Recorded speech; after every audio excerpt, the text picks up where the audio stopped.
Welcome to the show. I hope all of you guys are enjoying Salt Flats 2021 out there, which I now believe is Alberta's largest esports event in history. Pat on our back, you know what I mean? Sometimes I think the power of gamers is just too much to handle. Anyways, you're now listening to AESA Insight with me, Ty Sirikun, your host for the next hour and a half. If you choose to stick with us, hope you do. It's going to be a fun time. Look at all these beautiful faces we got in the panel today. Big five banger.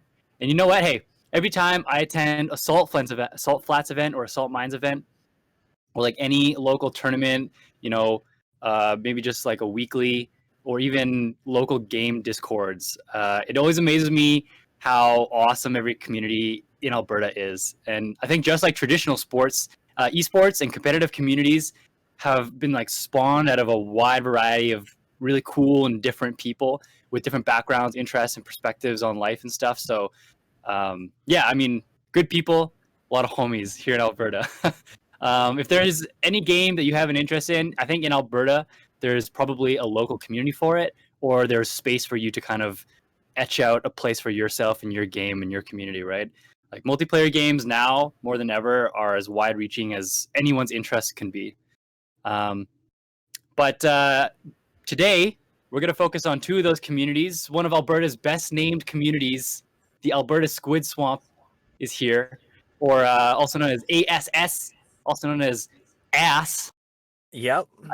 I assume that's how you pronounce it. They hold monthly and weekly Splatoon events that keep a game that I personally think is an outstanding achievement in arena shooting innovation. They're keeping it alive and well. So with me today from the Alberta Squid Swamp are Ryan, a.k.a. Yoko, and Andrew, a.k.a. Takuno. Howdy, everyone. Hey, guys. Just quick, before we get on to the other two guests, happy belated birthday, Andrew. Thanks so much. I have gotten older, and the world has recognized it, so that's cool. So I don't know how many people are out there, but you just got a birthday shout-out in front of all these folks. What's up? Hey. Thanks, everyone. So, another game that most definitely needs to stay alive is an all-time classic, and what some would argue is the best fighting game ever made. I'm arguing it, even though I got it. Street Fighter 3 Third Strike is a fan favorite of the series, and Alberta's very own Third Strike Academy is dedicated to playing and learning one of the most legendary fighting games ever put to code.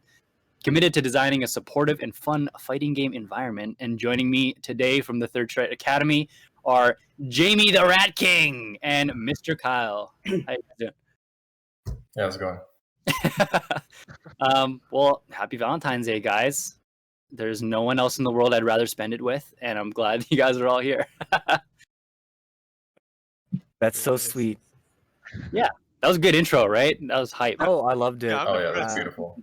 Oh, You'll find yourself, you'll find yourself a heart-shaped steak in the mail for you coming, because show my love and appreciation.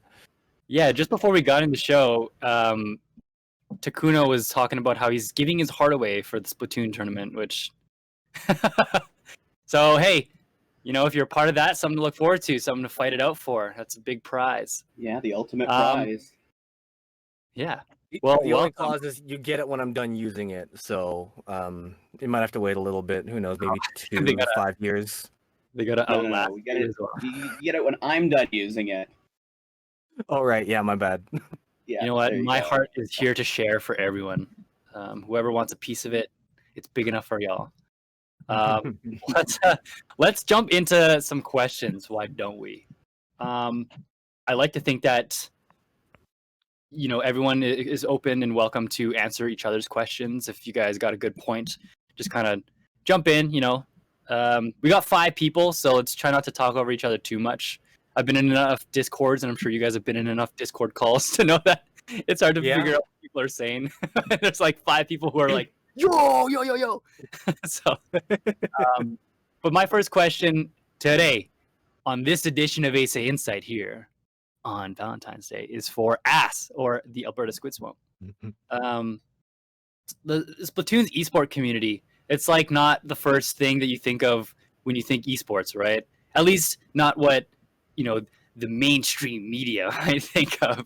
when you say the word esport. But you guys seem like super genuine, super passionate, and in a lot of ways very different from shooter communities, like shooter esports communities. And I was just wondering, like, do you guys consider yourself a subsection of like shooters as a category of games and esports? I think it's a good way to get people into the game who don't really understand what Splatoon is to say, well, yeah, it's a third-person team-based shooter. But I think that's about where the similarities end, especially as far as the communities. The kinds of people we have in the Splatoon community, I feel, are just incredibly diverse and really wholesome and just want to see everybody do their best. And I really like that about the community itself. And so I don't think that the kinds of people in the community have a lot of overlap with the kinds of people you'd find in typical shooter communities from my experience. Mm-hmm.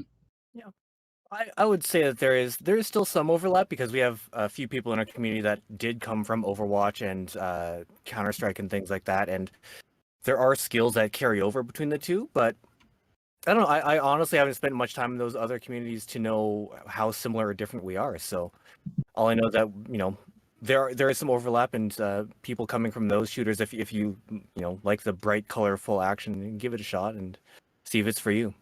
Mm-hmm. Yeah, I don't know. Is Splatoon like a shooter? I was trying to figure that out when I got into Splatoon in a big way when Splatoon 2 came out, because it felt like I was playing a shooter, but it also felt like I was playing, you know, one of those weird genre-less Nintendo games, right? Do you guys play any other shooters? So I don't play a lot of other shooters myself personally. And even in Splatoon, if anyone's seen me play, I don't play any of the guns that actually shoot. So my weapons of choice tend to be brushes and rollers, which are like not weapons you'd find in any other kind of shooter game. So it's it's unique. There's similarities, but there's also a ton of differences. I think the biggest thing for Splatoon that other shooter games don't have is that notion of turf control or map control. So anytime you put down your ink, like you shoot ink on the map, you're giving yourself advantage for healing yourself, for stealth, because you can swim and be basically invisible in your own ink, for movement, because you can go so much faster in your own ink and you basically can't move in opponent's ink. So it becomes a lot more of this strategy of controlling the map and using your shooters to attain that objective. Yeah, that's a pretty unique thing about that game. Like, it's both attractive as like a newcomer, and it has a lot of staying power in the mechanic of, you know, if you aren't really good at shooting other guys and getting a lot of kills racked up or whatever, you can just kind of sit back and help your team out passively by covering the map and, you know, helping them take control of that, which is super fun. So let's get to the third strike folk over here waiting patiently. Look at these guys. You guys seem so chill and tight on your streams, man. I tuned in a little bit last night on your guys's. Was that a tournament, the round robin thing? Last night? Yeah. What was that? Last night was the Salt Flats tournament for us. Right. I just tuned in for a bit because I was doing some aim lab stuff, so I didn't get to watch too much. But you guys just seem so cool. Like, you guys give Third Strike an added layer of kind of like, yeah, it's just a bunch of cool guys playing a cool fighting game over there. Like, I don't know if I can go talk to them. Definitely the hipster Street Fighter. We just didn't want to move on to the new ones. We liked our game. Yeah. Like, how do you guys view your community? I know it's pretty relatively small compared to other fighting games out there. So how do you guys approach it at a local level? You want to take this, Kyle, or I can give some thoughts? Sure. I mean, I guess maybe, do you want to, like, more specifically, what do you mean? How do we approach it? Well, just like, okay, you're logging on, you know, is it a group of friends, or is it kind of something a little more serious? Is it a little more, you know, teaching people how to play, or?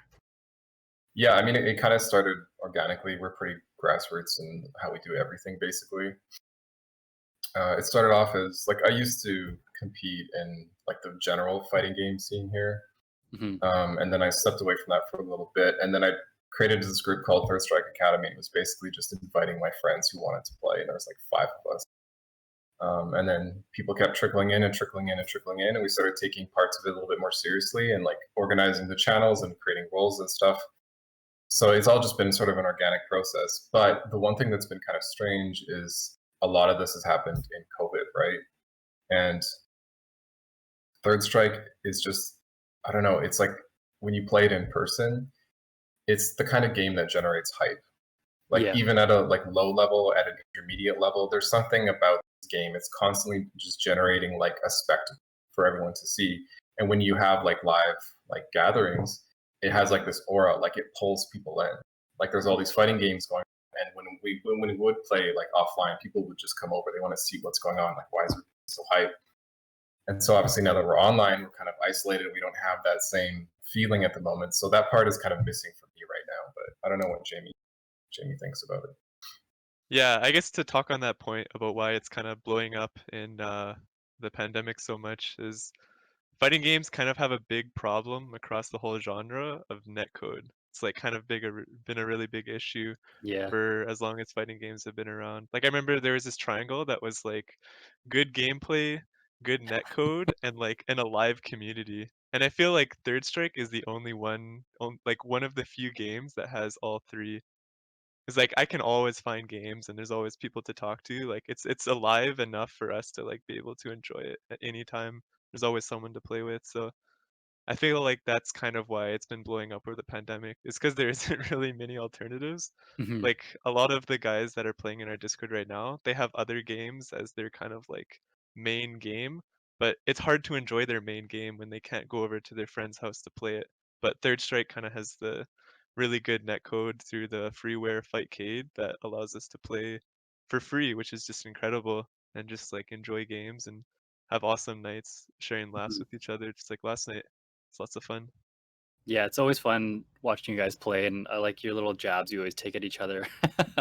But for Third Strike, it has a similar position as a lot of other beloved fighting games in that they're old. You know what I mean? Like they're old arcade games. They come from a certain era, and they don't get like as much publicity or marketing as newer fighting games, obviously, right?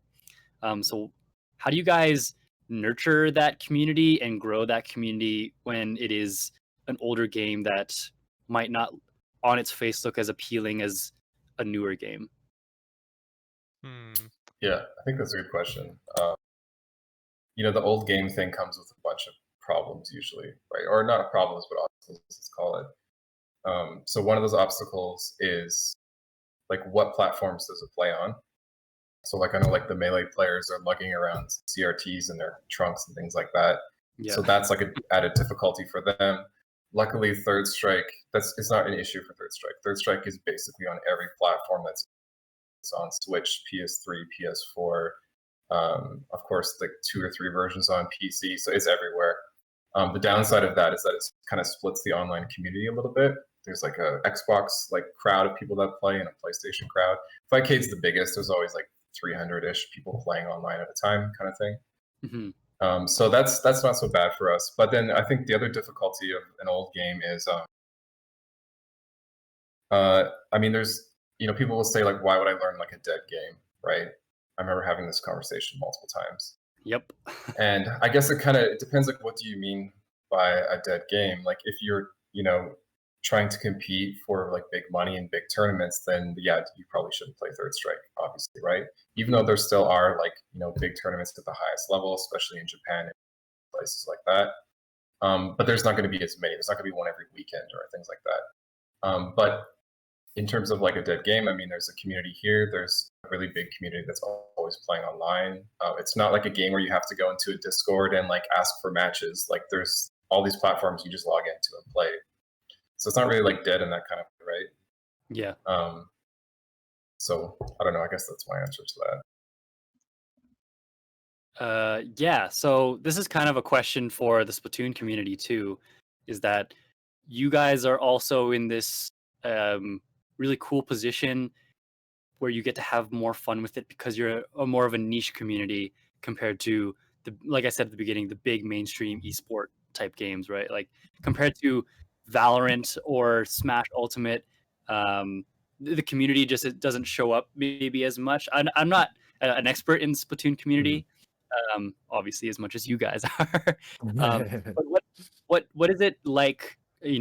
Having that cool, really niche, tight community and building that and growing it, and like I said to the other guys, nurturing a community like that. I am all here for that nurturing of the small community. Before I was running the Alberta Squid Swamp, I was helping. I was one of the admins running the Odafest Pokemon League, which was once again a local group centered around a single game, and just the fun you can have with just like a small group of people you can see in person, and just have a common theme, like a common game to play with, it's pretty special, I think, because it's in adulthood, it's very difficult to go out and make new friends. But if you have like a common place to go to play a certain thing and have this thing in common with a group of people, it's a lot easier to make like more meaningful connections with people. Like, not to say you can't do that with like bigger Discord servers or fighting communities, but it's much easier when it's a smaller group of people and you see the same few people showing up in chat all the time. So that's what I really like about it, and because of that tight knit group, we can have mini games we play in game, just using the game mechanics, and also drinking nights and things like that, movie nights, that kind of thing. So we definitely have our fair share of fun with it, and branch out aside from just having game nights. And on the larger side as well, if we think about, for example, the Smash Ultimate community, the skill ceiling in something like Smash Ultimate with the player base that it has is insane. And if you're a new player wanting to get into Smash, and you see where you're at, and you see where the skill ceiling is at, and just the amount of players you have to get through to even make a dent in the scene, it is really intimidating. And in the Splatoon scene, I feel because it is a team-based game, there is, and we were talking a little bit earlier, like even if you can't hit your shots perfectly, you can still support your team by like painting the map and being like a supportive player. There is such a more inclusive world for competitive players. And so like I've gone out to some of the like world tournaments for Splatoon and have played against some of the top people who play on Nintendo's stages, and I've gotten to meet them and hang out with them, and everybody is really really cool and just really they're just fun and great people who care about the community. And in a lot of other games, like the top players are seen almost as like untouchables or as like gods that if you get queued up in a match against, that you just have no hope. Yeah, But well, in for something Smash like Melee, they literally call them gods. yeah, literally, right? But in something like Splatoon, you can go on the online solo queue, get matched against another player who like, oh yeah, I know that player. That's like a top player in the world, and you can still hold your own, or you can still like have a win against that player because it's not you versus them, but it's your team versus their team. Yeah. And so I think that really helps shape the community and the skill for Splatoon. That if you're a new player and you want to get into that high level gameplay, it is not inaccessible. You just have to have the right community and the right team to help support you and your needs, and to let you kind of grow and develop in the way you need to. Yeah. So I want to kind of touch on what Andrew said about kind of doing a little bit more with your community. Like you said, having movie nights and just being able to chat and make friends and stuff. I've really appreciated being in a bunch of Discords over quarantine and being able to just jump in and be like, hey, what's up, everyone? Like, how's everyone's day? And I've met so many new friends that I think I have like a good special relationship with now, that I've never shaken their hands. You know what I mean?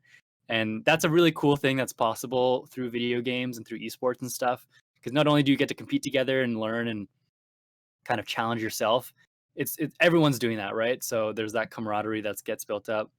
And then to your point, Ryan, about having the team game dynamic versus the 1v1, I am always so fascinated by that difference of competition.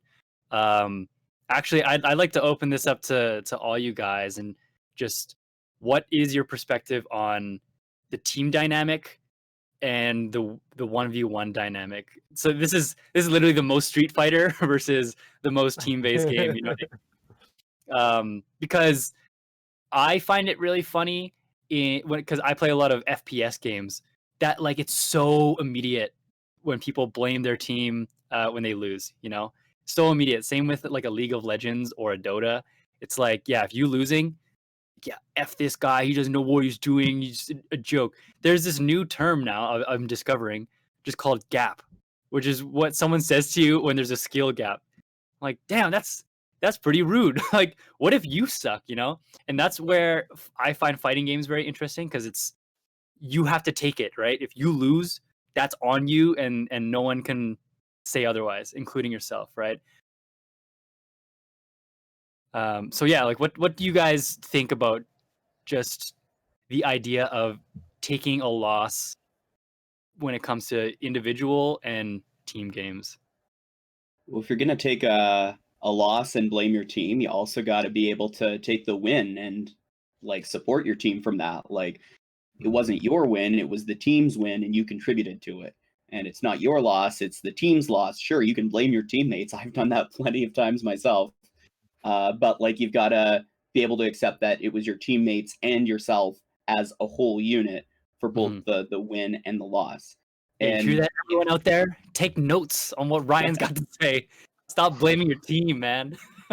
but like, something I try and do when I'm playing like a solo game is just a training strategy. I think, how can I not like win the objective or get the most kills, but how can I pick out a specific player that I want to support? Like, I'm going to be their back support, and I'm going to make sure that they always have like resources available to them. I'm going to make sure that they, like, if somebody's approaching them and they don't see it, that I take out that player that's like aiming for that teammate. So if you like can focus on team games where, rather than trying to outplay the other opponent, you're trying to help support your team, it really does shift the dynamic in strategy. And I think there's a lot more depth to be had in that sort of dynamic strategy, rather than just focusing on like the specific 1v1 skill ceiling or the gap of skill between you and another technical player, right? Yeah, that's really well put. I like your idea of not focusing, let's say, on like one enemy to beat, but one teammate to boost up. That's super valuable, and I think a lot of team games you could just win out if more people had that mentality. Yeah, I think it's actually a really interesting topic, because I think the 1v1 aspect is like a really big reason that fighting games are so niche, is Mhm. because a lot of people, when they first start out, like they just kind of have a perspective where winning and losing like means everything. It's like if they're losing, they're just like not enjoying the game at all. And like Yeah. one of the things that makes team games so accessible is you can play with your friends. Like you can have a really good teammate that's like a friend of yours, and it's really easy to get into the game that way because you're playing together as a team and they can carry you and they can teach you along the way too. So I think one of the things like to push fighting games forward as a genre, like there needs to be better lobby systems and like kind of a change in perspective that winning doesn't really mean everything. Like fighting games are about enjoying the game and like doing some having hype moments, and like there just needs to be, I'm not really sure what the way to go about it is, but just like a way to change the perspective that winning means so much, because it really Yeah. doesn't. I mean, like, there's not a lot of money on the line. Like this Third Strike is almost as old as I am. It's a really old game. It's very niche community, like very tight knit. Like winning doesn't really matter. We're just here to have a good time. But for some reason, people that are new to the genre, they don't really see it that way. So I'm not Yeah. sure how to go about solving that, but it's definitely something to consider. Yeah, it could be super intimidating, but for me, I'm really interested in like self growth and stuff like that. And I've really been enjoying learning and getting better at fighting games because it's such a great opportunity to self-reflect and kind of understand your shortcomings, right? And you can build that out into a big life philosophy if you want to, or not. But just as a an athlete would have the same mentality, right? And I think it's a really strong mindset to learn how to have, right? And fighting games give that to you so immediately. I think that's actually something that we try to do in our group, especially. I think it was it Takuno talking about skill ceiling earlier? Yoko. Sorry, Yoko. Yep. Yeah, I mean, Third Strike's skill ceiling is like to infinity, basically. You know, there's people who've been playing 20 years and they're still getting better and coming up with new tech. And so it's super intimidating for new players, right? And then they come in and then fight someone like me who's got like 7 years or whatever it is experience now. So in our group, we do. I guess it's also a strength to play a game. It's like there isn't really egos. We don't really care. It's like we're playing to have fun, right? And we do these little crew battles all the time, and we stole like the stock system from Smash for that, so that you could be on a team and you could still contribute, even if you didn't win a match. If you win rounds, you still feel like you're contributing to your team. And then Jamie runs like a league system, and we have like basically experience brackets. So if you're like a newer player, you can play with other new players. And we've also been talking about doing like a coaching system where we'll pair up like a new player with a coach, and then the coach just sort of like trains them and teaches them and guides them, and then we have like tournaments and things like that. So yeah, we just run like all kinds of things, and at the end of the day, it is actually just like having fun and generating like hype and making memories. Kind of all we care about in our group. So it's kind of an advantage, I think, playing an old game sometimes.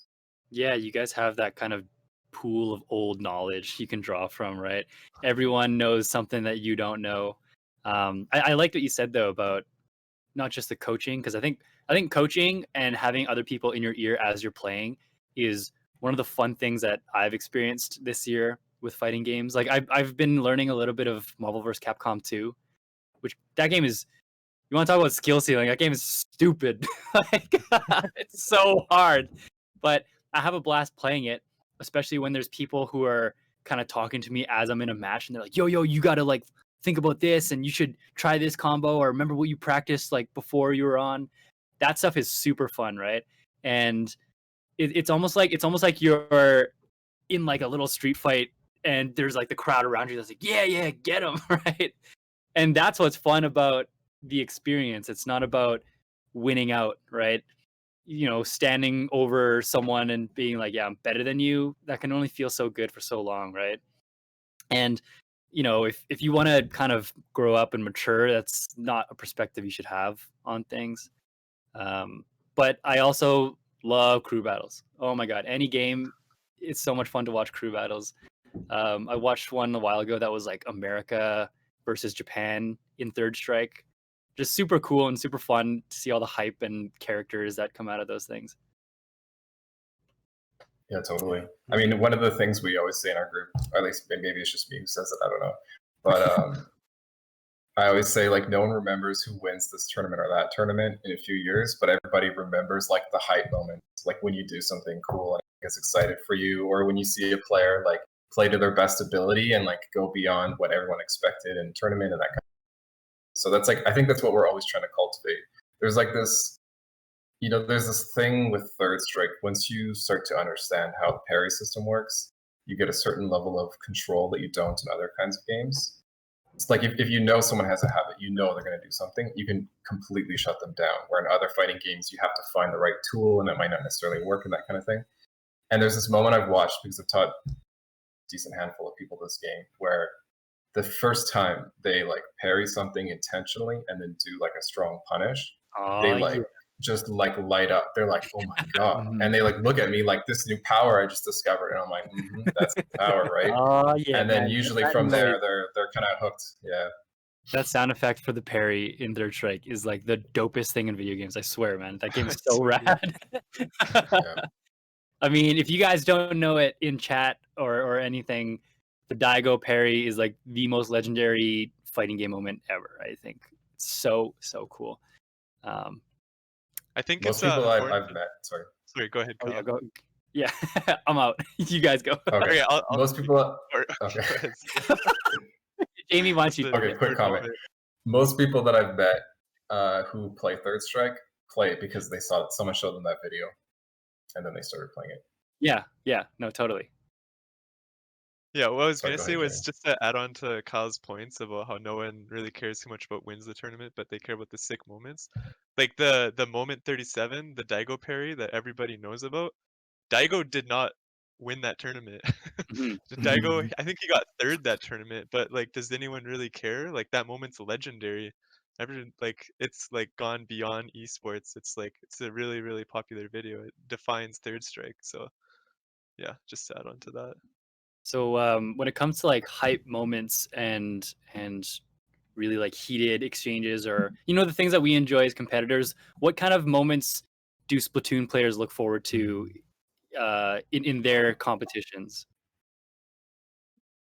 One when you're playing the ranked modes in Splatoon, there is the chance of having overtime where your team isn't winning right now, but since you have the objective, you have the chance to overtake the other team in objective. So Oh yeah. if it's splat zones, like you're 10 points under the other team and you're in control, if you can maintain control for 11 seconds, you steal that win from them. And those moments are always so tense as both a player and a spectator and a TO that it's just like everyone gets so riled up. And to speak to what was said before about meeting in person, like when we had our LANs for Splatoon, like we are so rambunctious during those moments, and I feel really bad and grateful for our Sentry Box cards for letting us take over their basement and shout really loudly at TVs and other friends. Yeah, what I think is fun about watching Splatoon as well is, say you have never seen the game at all, but you're watching a really hype moment, whether it's like a player like totally wiping the opponent field, or like an overtime steal where it's just like, wait, no, they should not have gotten that. How did they get that? Yeah. Like, if you are brand new to watching the game, I really do encourage you, like, watch the stream today. Every stream there is a handful of just really hype moments that make you want to like pound the table or cheer. There's one time even in a LAN, I don't know how many times actually we've had people disconnect from the LAN because somebody hit the table Yeah. and the switch undocks just enough for it to lose its Ethernet connection. Yep. And like it happens a lot. So yeah, I really encourage, check out the stream later today. Clip some of those hype moments because there's going to be quite a few that will get your blood going. Yeah, overtime is super fun in that game. Mhm.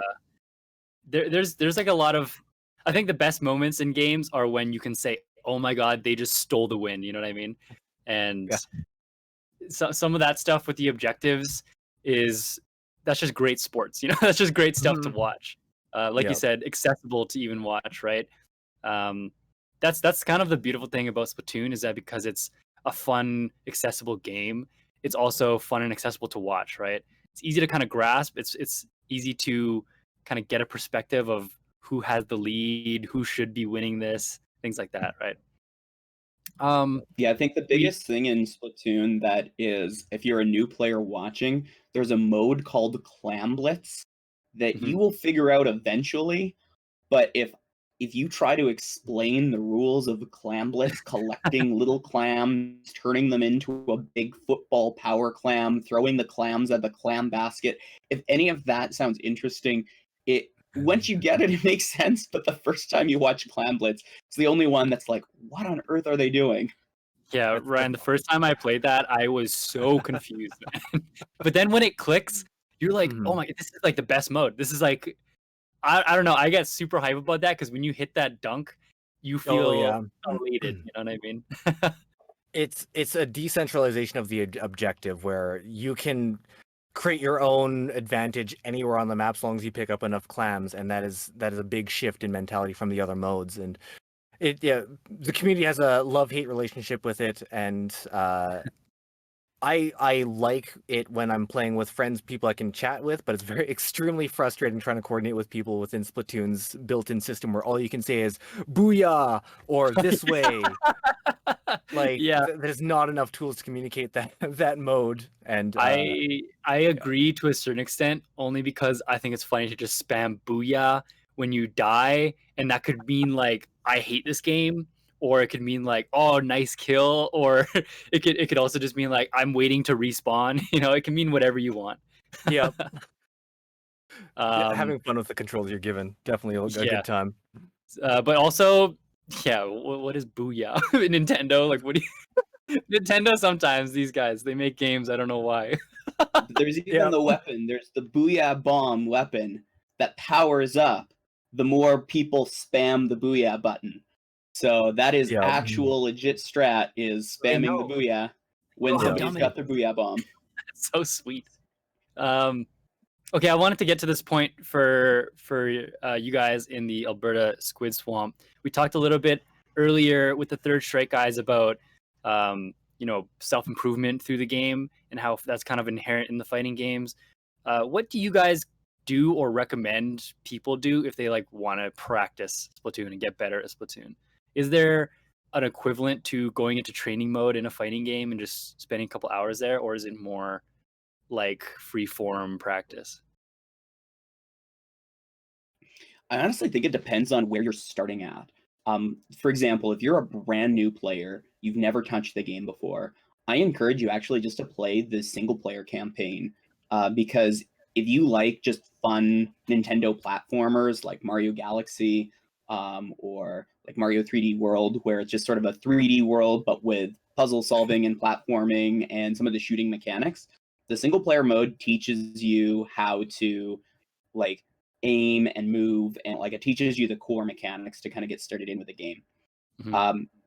Once you feel confident in with that, uh, I do. People always give me a hard time, but I always recommend playing in solo queue because there's a ranking system in Splatoon, like with a lot of other shooters, where the more wins you get as you accumulate, you go up and up in rank. And really, the highest you can get in that solo ranked mode is being ranked 1 in the world. So you have a ranking system that goes basically on Pretty dope. a letter system from C minus up to S plus and then X. And then once you hit X, you can start seeing where you place in the world against other players. So I think that's another really great way of learning the mechanics of the game, whether that's like map control, aiming, shooting, supporting another individual. But if you are an amazing, like even if you're like the top solo player in the world, you still need to be able to communicate and work with a team. Mhm. And so being able to find some people, like join our community, join any Splatoon community and find people that you want to play with, find some friends that you want to play with, and learn how to be a really good supportive team player. Like make good call outs. Oh, there's a player over in the left alley. Oh yeah, they almost have their special ready. Oh yeah, you're the last one up. Make sure you jump back or stay safe. Be that kind of person supporting your team. And I think if you've got some experience in the single player, if you've got some experience with solo, and then you've got some good experience as like working in with a team, that's sort of how you shape your overall skill set in Splatoon. Yeah. I'd say I wholeheartedly agree with Yoko about the single player mode. Like that teaches so much about the mechanics, and I had a lot of fun with it too. I would definitely suggest that as well. And if you can't, I know it's not so accessible to everybody, but one thing I found for myself that was really handy was just streaming or recording your own footage and looking back at it to see, you know, with a critical eye to be like, okay, in this match, I died, 10 times. I only got objective like this many times, and just look back and see how you did as an individual, and try and improve from there. And as Yoko said before, like learn to support your team, because that's where the magic happens as in a team-based game. What do you know? Yeah, like the kill ratio when you look at how many kills you got, don't focus on how many kills you got. Focus on how many times you died. If Yeah. you got a ton of kills but you died way more and your team still lost, like you didn't have enough momentum to keep the objective going, Try playing that game where maybe you get a few less kills, maybe you get a few less trades, but you stay alive a lot longer, because the longer you're up, the more paint control you can have on the map. So that's definitely really a good thing I always recommend for new players, is focus on staying alive more than trying to take others down. Mm-hmm. Yeah, and a general team game tip too for all you guys listening. Practice like just being positive when you play games, and you'll do better in every team game. You know, just come into it thinking, okay, that's okay. Okay, we lost. That's okay. You know, next time, and you will get better at team games for sure.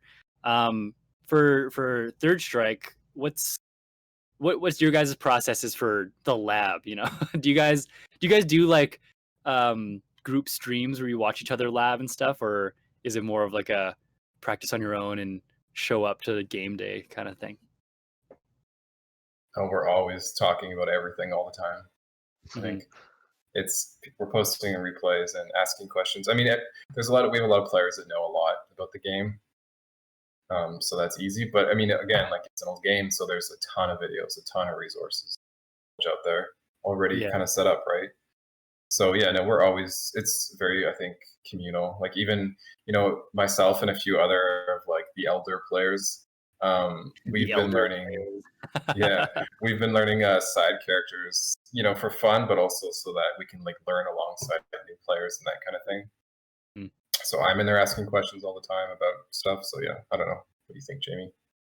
Yeah, it's a lot of the older players teaching the newer players. And like, we try to be very proactive about it, like reaching out to the younger players, knowing, like, making sure that they know that they're a welcome part of the community and that we want them to learn and we're excited for them to learn. But it's also like recognizing that being good isn't really what matters. It's about like being able to enjoy. And I think the more skills you learn, the more fun the game gets. So they do kind of go hand in hand.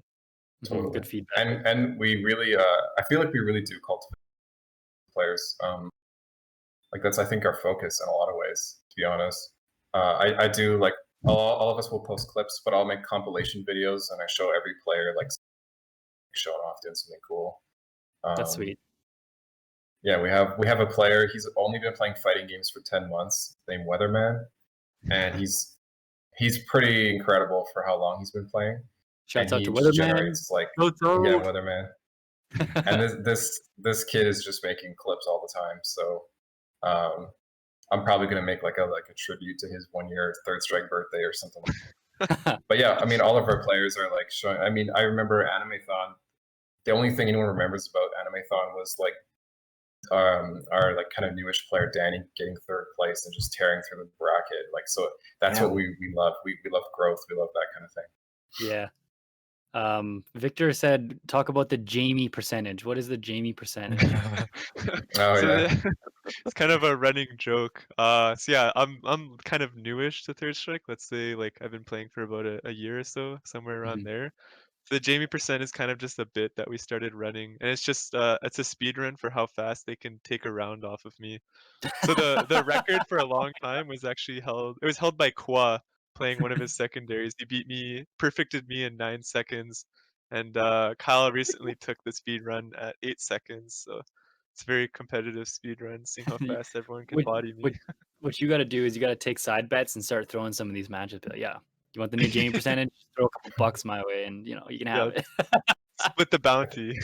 Yeah, the bounty under the table. I think we're gonna make like a speed run list and have an 80% for every player.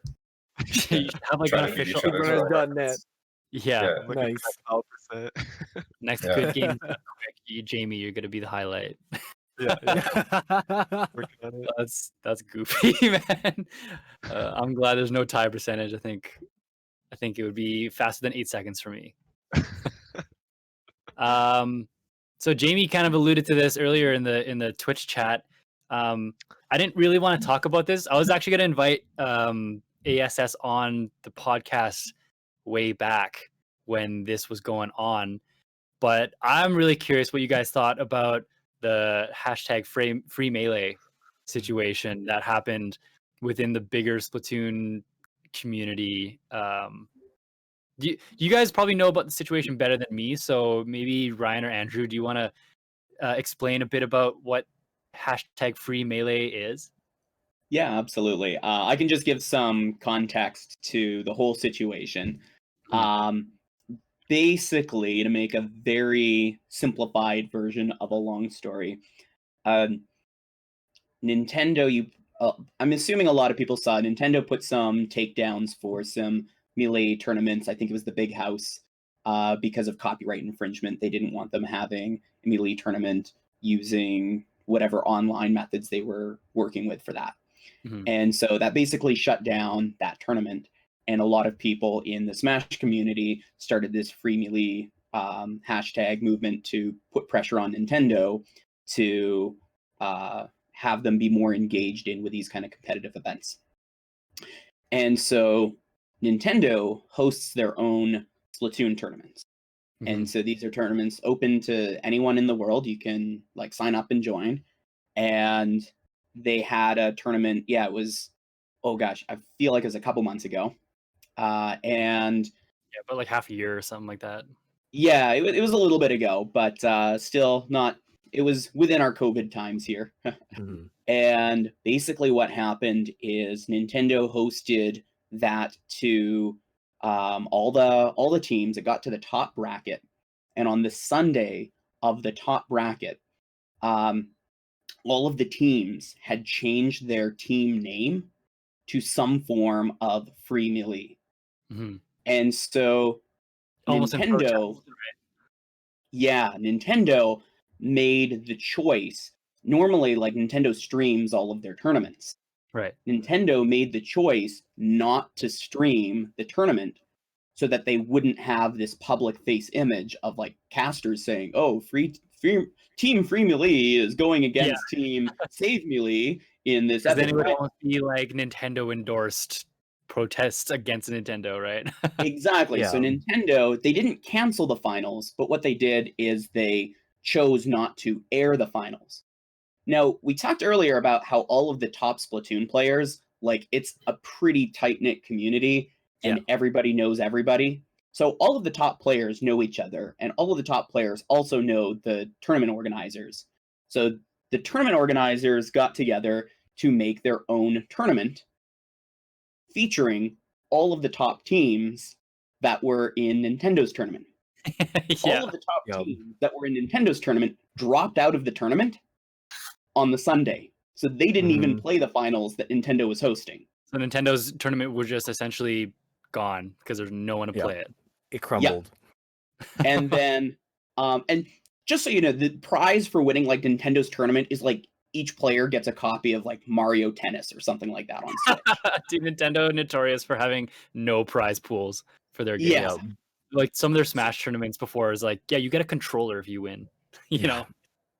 Exactly. So I'm going to shout out the team from Endgame TV because they do an amazing job at tournament hosting and production. And so everyone on their team basically made a tournament within hours with like full media graphics. Like it was a really, really polished production. And all of the top teams from Nintendo's tournament ended up entering that like pre-made tournament from Endgame TV that was basically, this is Nintendo's tournament, but not run by Nintendo. So it had all the same top teams playing in it. And I think they raised like $2,000 some odd, didn't they? Or was it more than that? Oh, it was more than that. Okay. I can't remember the exact number off the top of my head, but I want to say it was like, I don't know, $20,000 or something like that. Like it was ridiculous. It was insane. Matt in the chat there is saying 30,000. So yeah, they raised so much money because all the people from Melee basically heard what the Splatoon community was doing. What they were up to in support. Yeah, they wanted to support. Yeah.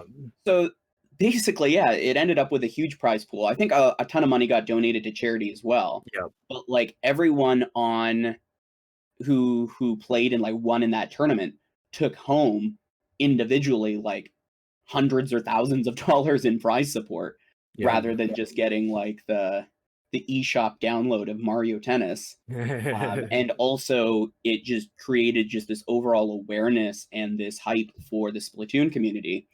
So yeah, that was that was a really interesting moment to kind of Yeah, watch and was- follow. It was really cool to see the Splatoon community get all the headlines, for a week, because they really did something and took a stand in a way where no one else was, and I thought it was pretty badass, just to put it frankly.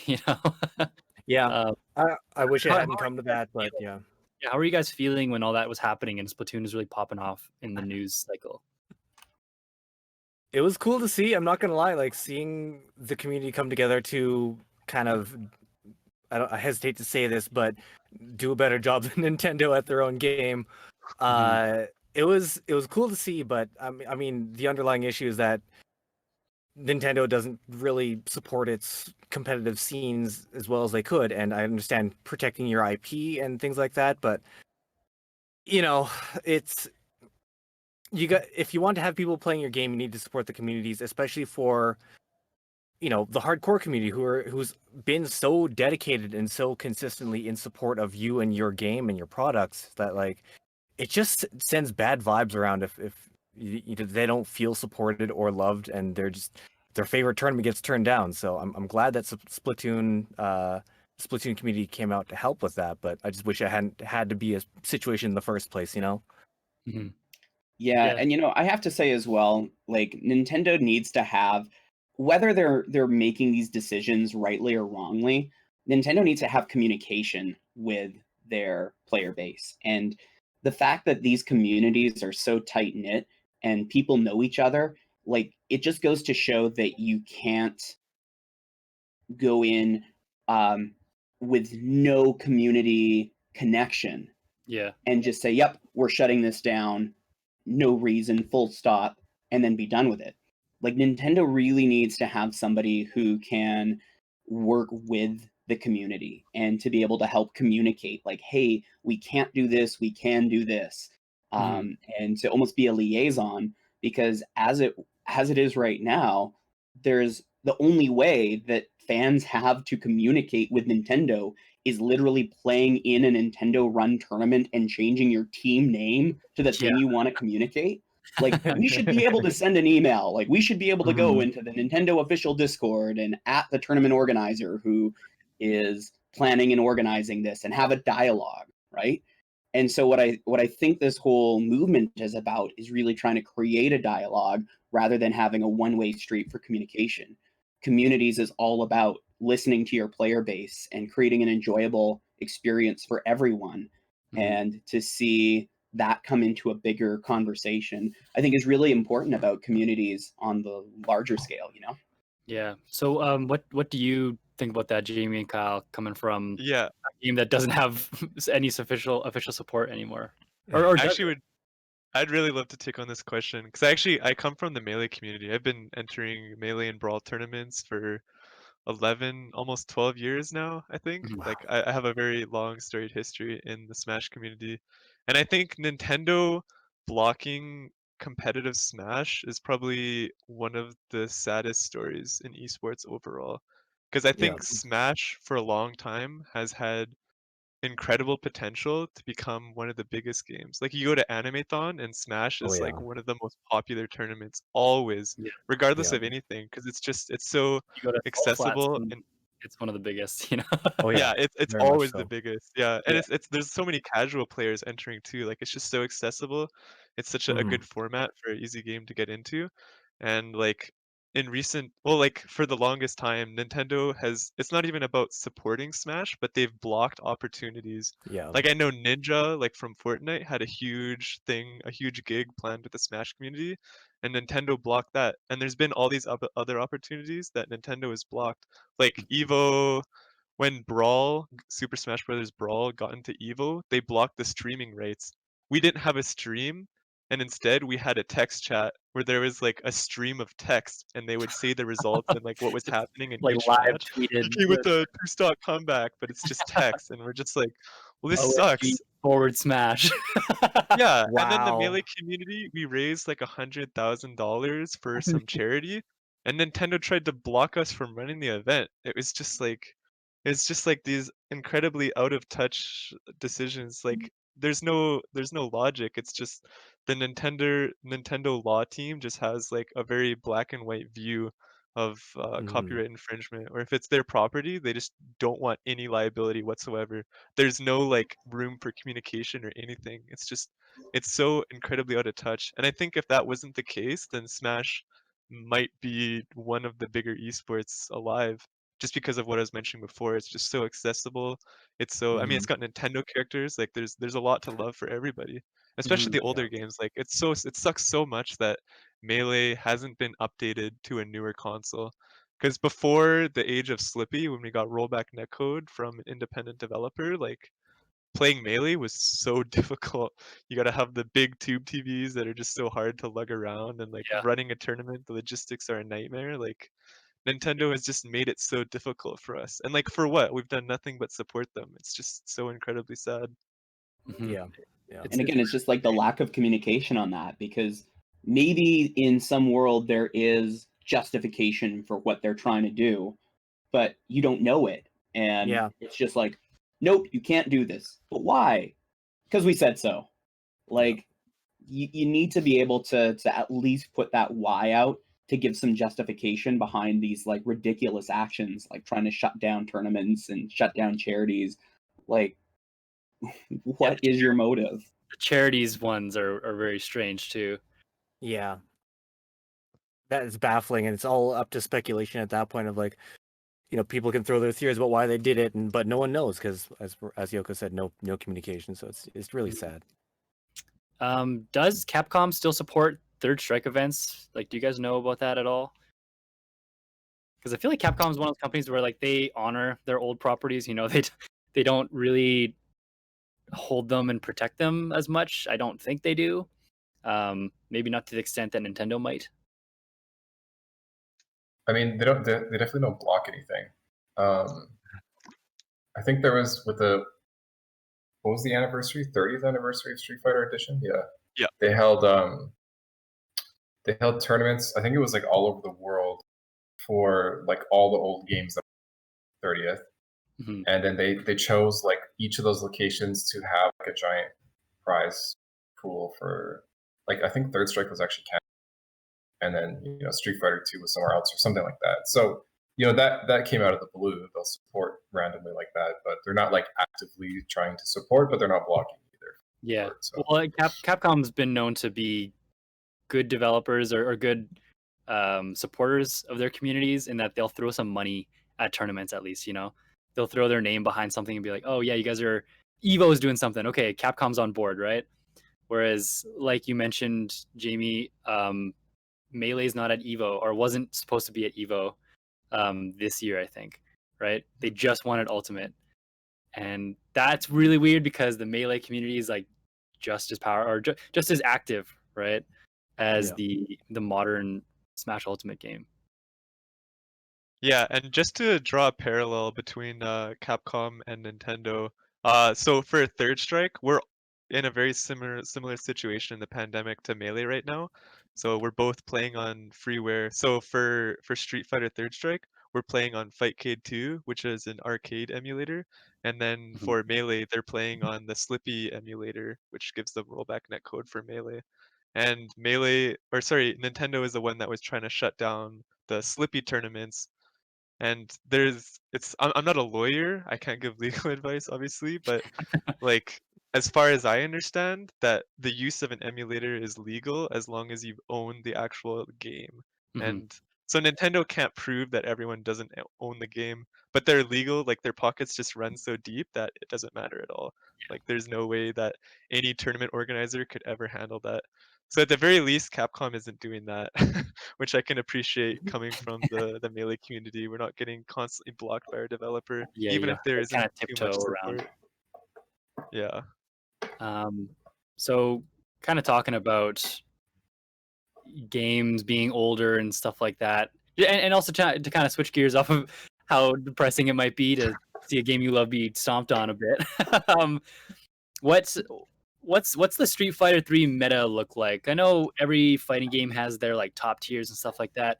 Has it changed very much in recent years, as far as you guys know? Because I know people are still playing the game a ton and still coming up with new things. or is it kind of locked in for the meta? And I want to get to the Splatoon meta too, because I got no clue what that's like. But just for Third Strike at the moment, what's it like out there if you want to kind of get on the trend? Okay. I mean, there's a pretty clear tier list, which mostly applies to the highest level. I think that, I would call our level an intermediate level.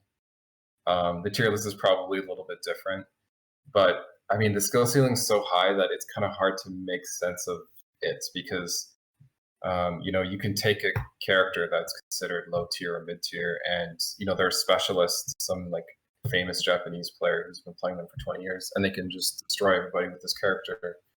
But then you have because Chun-Li's like notorious, right? Chun-Li is like the character in Third Strike. But the best Chun-Li's in the world are like the best. Like they're way better players than sort of everyone else who's facing them. So it's like the tier list is like, it's very strange to sort of make sense of it.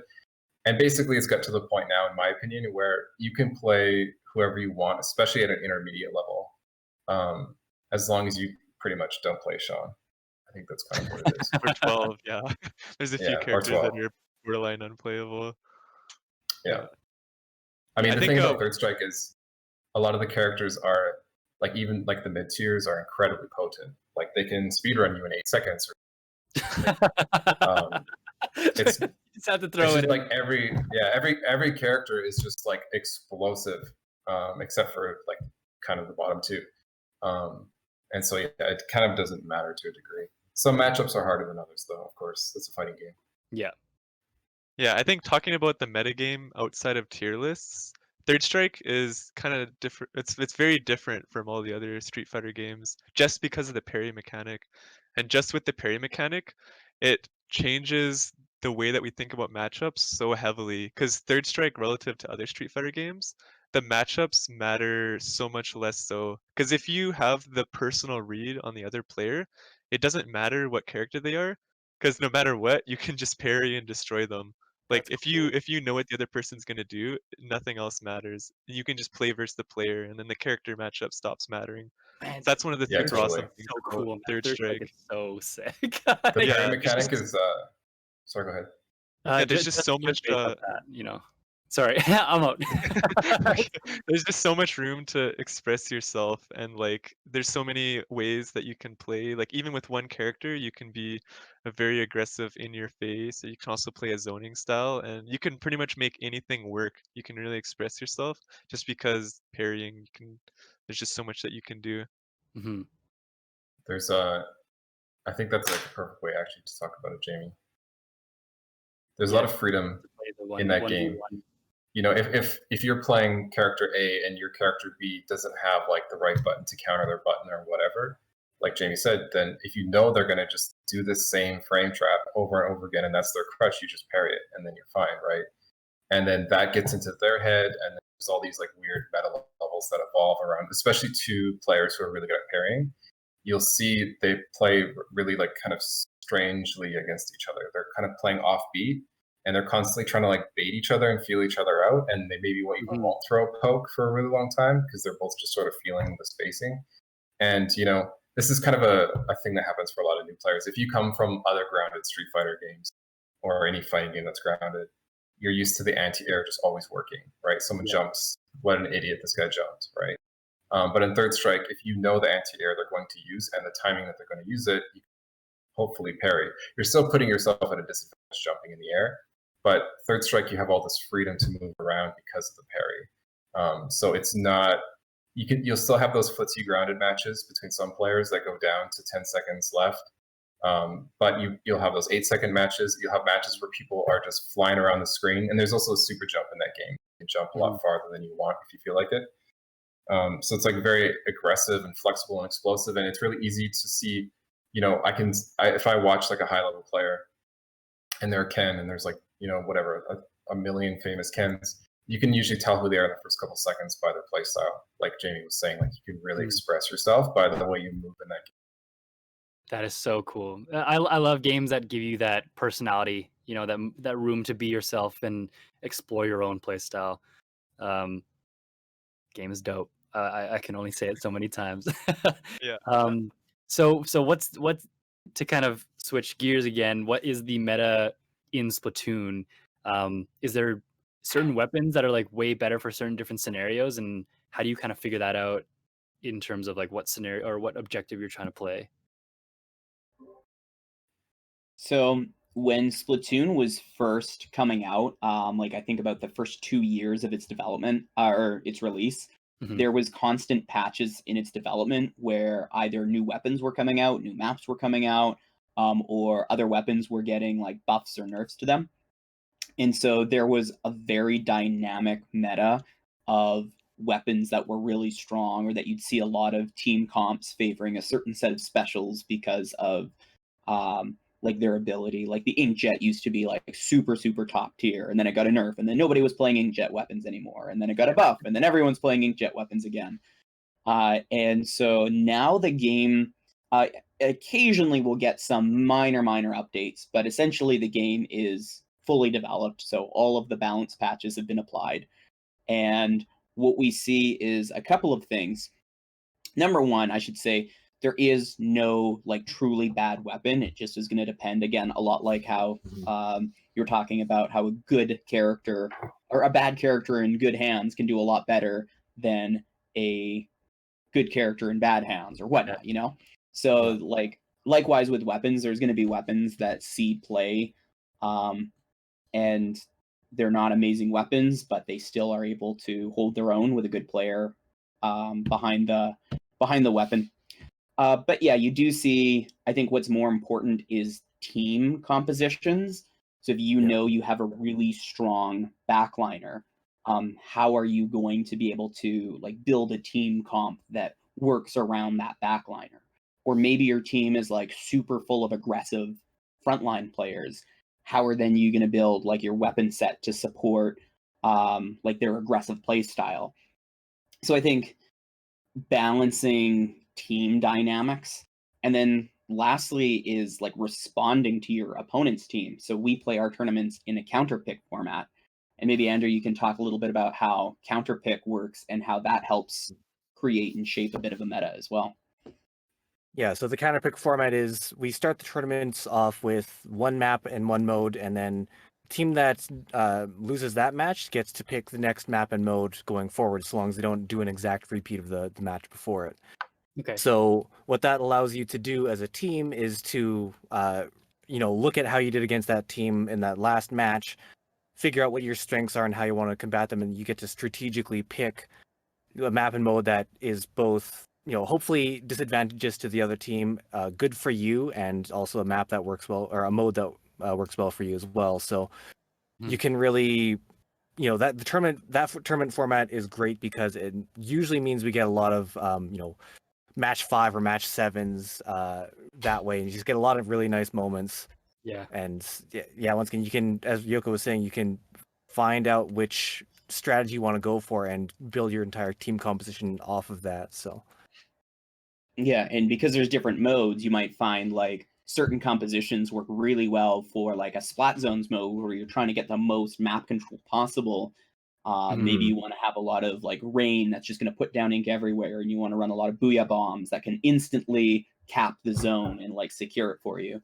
Yeah. But on something like maybe tower control, maybe you want to have weapons that are more focused on like having armor so people can stay alive while they're on the tower, or having a stingray that you can immediately stop somebody on the tower by targeting it with that stingray. So you'll see across different modes as well, there's almost this like rock, paper, scissors dynamic of trying to get something that's going to be strong for you, that's also going to be something that dampers the opponent's strengths as well.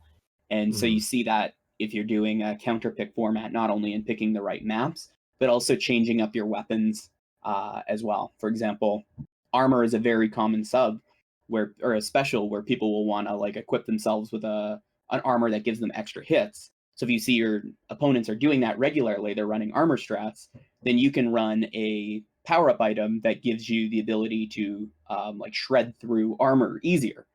Yeah. And so maybe you start doing that, and then the next game they stop running their armor, and now they've got this power up that's not really giving them much advantage against a team that doesn't have armor. So there can kind of be that like rock paper scissors dynamic as well, where there's not one set of weapons or one set of strategies that runs and wins every game, but you have to really be receptive to what your opponents are doing, what the map is, what the mode is, and all of these changing dynamic elements of the game, so that your meta is always changing and dynamic.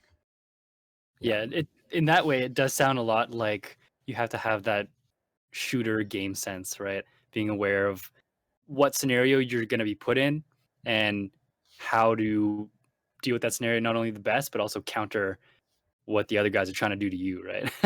Yeah. Yeah, it's exactly that. There's nothing better in shooters than stomping the other guy's plans. And I like the counter pick. It's similar to like a Smash Bros counter pick scenario.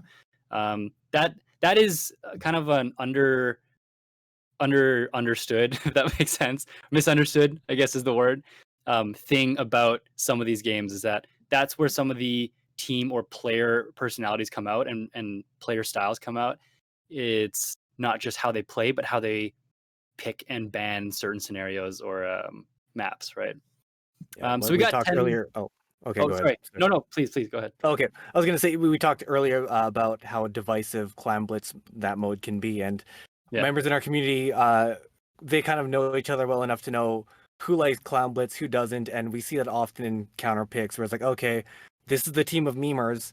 They're gonna pick Clan Blitz against these people who absolutely hate it, and they may not win, but they're gonna have a good time doing it. And hey, it's not about how well you win; it's about how much pain and suffering you can expose on your opponents, right?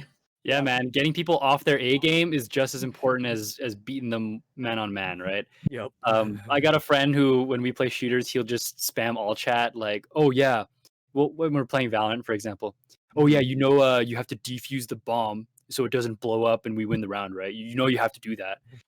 Just to get them to be like, "Well, obviously," and then they're gonna kind of try and hunt them down and play a little looser, right? So it's about the mind games just as much as it is playing the game. But we have 10 minutes left, so I got one more question before we can plug your guys' communities and Twitters and all that.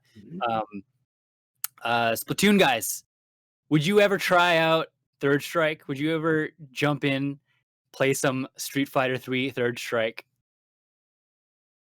I mean, if we were in person in Salt Flats events, absolutely. Just because, like, once again, you guys mentioned it before, like, your live events gather so much hype, and I've seen the crowds and the cheering driven by that, and it looks like a lot of fun. So I'd give it a shot, but I can guarantee I'm not going to be that great because fighting games aren't typically my genre. But I mean, I give everything a try at least once.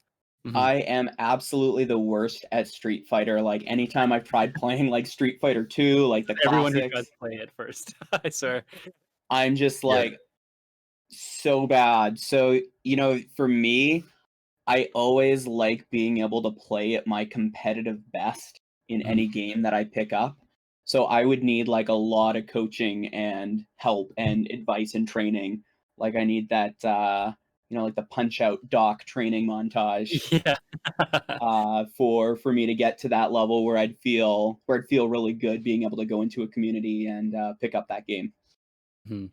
And same goes for you guys. Oh, sorry, Jamie, go ahead. Oh no, I was just gonna answer the question too. Yeah, I think for me, when we were at the last Salt Flats, when I was with my my Melee Smash Brothers Melee carpool of friends, we saw this Splatoon community having so much fun, and we were just so jealous. They looked like they were just like such a tight knit community, so diverse too, and they're just having a really good time. We're like, damn, we need to make our own team. But then half of us don't own Switches, so it's kind of tough to get into. But again, just like Andrew was saying, I would love to try it at another Salt Flats tournament, because I know they'll always show up there, right? Oh yeah. Hey, Salt Mines later this year. Make a team. Oh yeah. How about you, Kyle? You ever think Splatoon might be in your wheelhouse? I mean, like I said earlier, this is the first time I've been kind of exposed to it. But it sounds like it's a lot of fun. It sounds like it's a great community, and that's really all that matters at the end of the day. So it sounds like, I'd totally try it. Cool. Well, thank you guys so much for coming on. I hope you guys had as much fun as I did talking to you. do you guys want to tell people where they can learn some Third Strike? Yeah, so we have a Facebook group called Third Strike Academy. And then, of course, we have a Discord group called Third Strike Academy as well. So you should be able to get in touch with us through either Jamie or I, or through the Facebook or something like that. Probably through my Twitter. I'll can I yeah. drop my Twitter in the Twitch chat? Is that how the Twitch chat works? Can I drop links or no? I don't think you can drop links, but if you send it to me in Discord, I'll pop it in there. Okay, I'll message you right now. Yeah, and I where can think the people mantra find- of this game is. Oh, Go sorry. ahead. I think the mantra of Third Strike players across the world always say is play Third Strike. It's a good game. Yeah, Third Strike is dope. You guys heard it here first. And just to add on to that, yeah, so we like briefly mentioned it earlier, but I run a Third Strike league where everyone gets matched up with another player and you have just one set to play that week. So it's like relatively low commitment. You get lots of time to prepare for that one set, or not prepare if you're busy with other things. Like it's a very low commitment and you just can get matched up with people each week. And it's been really, really fun for us. And then at the end of the season, you get we run a tournament with prizes, stickers, posters, sometimes some cash. And it's been lots of fun. Yeah, Nice. we'll teach you how to parry stuff and get dopamine flowing in your blood. So for Splatoon, where can people track down the Alberta Squid Swamp? So the easiest way to find all the Alberta Squid Swamp social and information is just on albertasquidswamp.com. And so I think in the chat there, the link's being posted, but you can also do !squid in the chat to grab our website there. And that will link you to our Discord page. The Discord is where all of the communication happens. So if you want to be in the games, if you want to be pinging somebody saying like, hey, how do I do this? Is somebody free for a game right now? The Discord's where you want to be. And then also we have our Twitter, of course, at Alberta Squid Swamp, and then our Twitch page, which will be streaming our bracket at 3 p.m. today.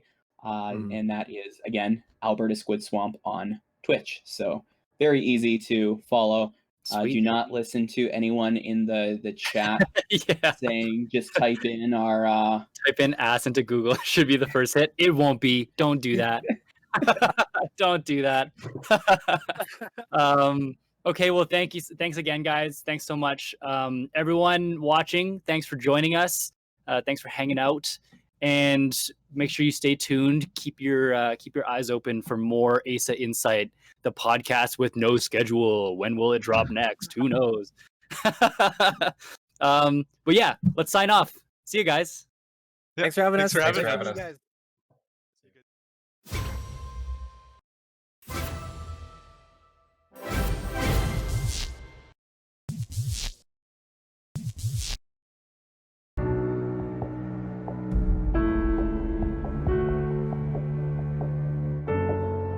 We've seen firsthand that we're strongest when we stand united to help others.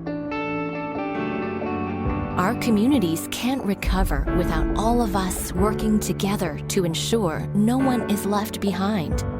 Because united, we make the biggest difference.